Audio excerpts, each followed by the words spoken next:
Hello मित्रों, दोस्तों, भाइयों, बहनों, बेटियों। भारतवर्ष की गुलामी के कारण मेरी ये किताब स्टॉक में नहीं है। लोग मुझसे मांगते हैं तो इसको मैं वीडियो के द्वारा ही आप तक पहुंचा रहा हूं। युद्ध से अपने शरीर को त्याग कर अथवा शत्रु के शरीर को गिराकर ही उसके हृदय को शांति मिलती है, अन्य किसी तरह से नहीं। बुद्धिमान पुरुष संसार में से अल्प ऐश्वर्य को पर्याप्त नहीं समझता। जगत में थोड़े वैभव से संतुष्ट होने वाले का वह वैभव अनर्थकारी होता है।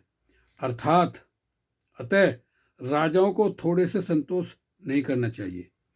ये विचार वैदिक काल के अधिक निकट हैं, यद्यपि लिपिबद्ध काफी बाद में हुए।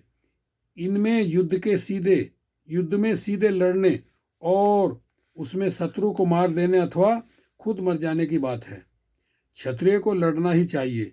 यह बात कोई अर्थ नहीं रखती कि मुद्दा क्या है।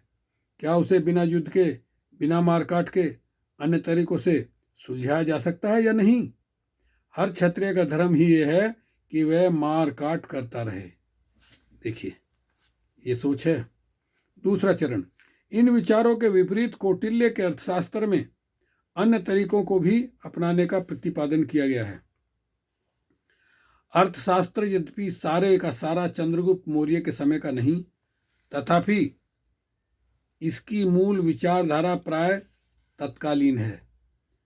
जोएल लरूस का कहना है कि 3री शताब्दी ईसा पूर्व के आसपास भारत में युद्ध संबंधी विचारों में परिवर्तन आया।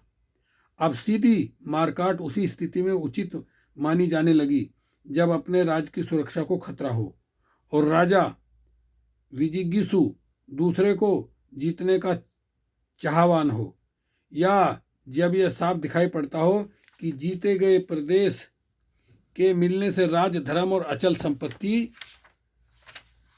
की दृष्टि से बहुत लाभान्वित हो जाएगा। यदि राज्य के परामर्शदाताओं, मंत्रियों आदि को यह लगता हो कि जीत की संभावनाएं बहुत कम है, तो वे राजा को तब तक युद्ध न छेड़ने की सलाह देते थे जब तक समुचित शक्ति इकट्ठी न कर लो। जब समुचित शक्ति इकट्ठी हो जाती थी तब वो राजा को आक्रमण के लिए भड़काते और उत्साहित करते थे। इस नई युद्ध नीति का मुख्य प्रवर्तक था Kautilya. Culture and political military behaviour, the Hindus in pre modern India, पृष्ठ 110। तब प्रकाश युद्ध आमने सामने होकर लड़ना मरना सदा ही अपने अनुकूल भूमि में और अपनी ही योजनाओं के अनुसार किया जाता था। परंतु यदि इसमें सफलता नहीं मिलती थी तो राजा लोग प्रतिकूल भूमि एवं परिस्थितियों में कभी घोषित युद्ध नहीं करते थे। तब वे केवल कूट युद्ध का सहारा लेते थे। कूट युद्ध की विशेषता यह समझी जाती थी कि इससे स्वकीय पक्ष की शक्ति ज्यों की त्यों बनी रहती थी। कौटिल्यकालीन भारत लेखक आचार्य दीपंकर, पृष्ठ 180-81। कौटिल्य ने अर्थशास्त्र के प्रकरण 171-72 में विस्तार से छल कपट के तरीके लिखे हैं। अन्यंत्र भी दूतों, गुप्तचरों आदि को अनेक कूट कपट में कुटिल कामों का वर्णन किया है। कुटिल उपायों पर पहली बार और अत्यधिक बल देने का कारण अर्थशास्त्र का लेखक विष्णुगुप्त कौटिल्य ही बन गया और उसकी असली नाम तक लोग भूल गए। उसका नाम था विष्णुगुप्त कौटिल्य। विष्णुगुप्त नाम था लेकिन वो कौटिल्य ही बन गया। उसका असली नाम लोग भूल गए। कुटिलतापूर्ण नीति अपनाने का कौटिल्य का उद्देश्य शांति स्थापना नहीं था, बल्कि केवल अनैतिकतापूर्ण अवसरवादिता थी। जब आप कमजोर हैं तो संधि कर लो, जब लगे कि हम शक्तिशाली हो गए हैं तो उस पर हमला करके उसे खत्म कर दो। असली उद्देश्य है अपना लाभ। वह यदि युद्ध से होता दिखाई दे तो ऊपर से संधि करके भीतर से छुरी चलाने की ताक में रहो।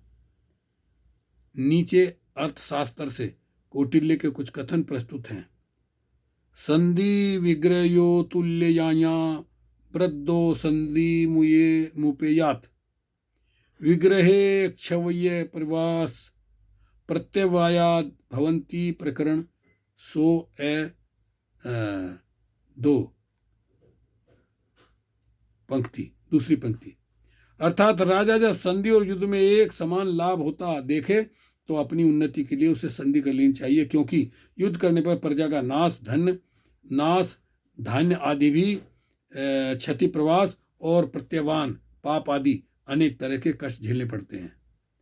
पर सम्माद हयमान संधीत अभुयच्ची यमानो विग्रहणिपात युणात, इसे कहते कापात या पात।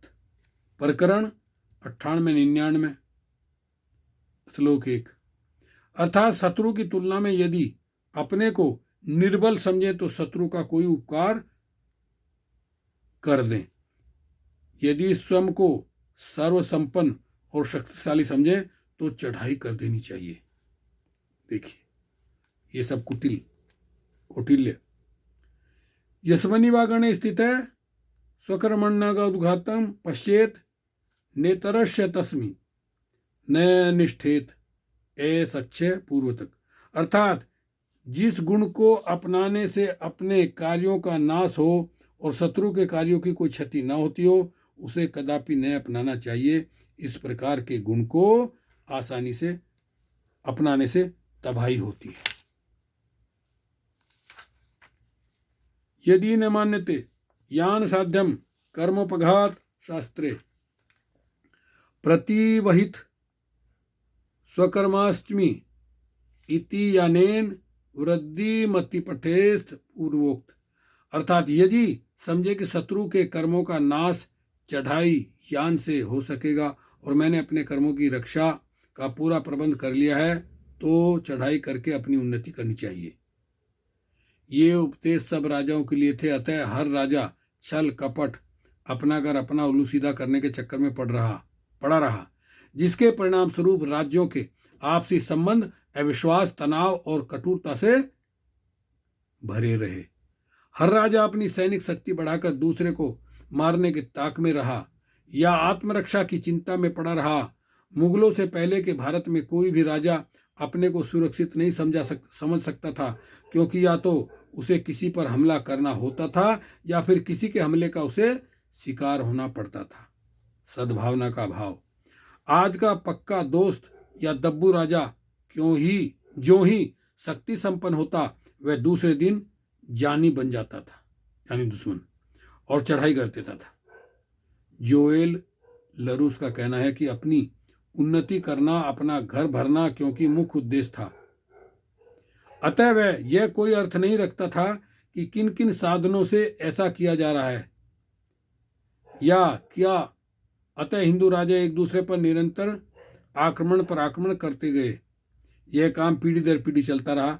परिणाम स्वरूप हिंदू राजाओं ने ऐसी नीतियों का सदा और डटकर विरोध किया जिनमें इस उपमहाद्वीप में शांति व सहयोग स्थापित हो सकता था।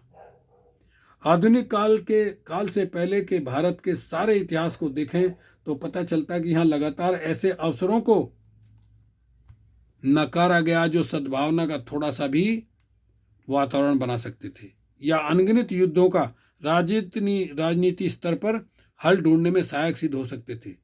अशोक के शिलालेखों को छोड़कर कहीं भी विद्वानों या शासकों ने युद्ध को राजनीतिक तौर पर अस्थिरता पैदा करने वाला या नैतिक तौर पर घटियापन पैदा करने वाला कहकर निंदनीय नहीं ठहराया।